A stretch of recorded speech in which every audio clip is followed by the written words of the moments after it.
Hey everyone, we are here today to show you all the SkyValet features step by step so you know exactly what to expect. First and foremost, we have the revolutionary built-in wireless charger. So you simply push here, extend it, place your phone, and it automatically starts to charge. Next, we have the dual USB ports. You simply push this, and you have two USB ports so you can charge any device, whether it be yours or your friend's. Then we have the SkyValet Bluetooth lock, so you lock and unlock the bag directly from your phone. Next, you push right, and the SkyValet automatically opens with the magnetic front pocket. Inside, you will find the removable battery pack, which controls both the wireless charger and USB ports, which is also Tsa and Airline Compliant.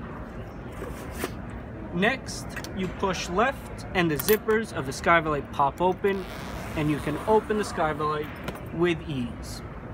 Zip it right back up,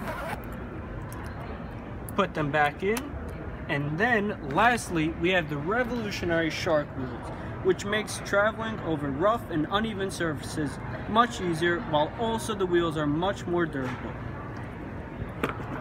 And here we have it in action.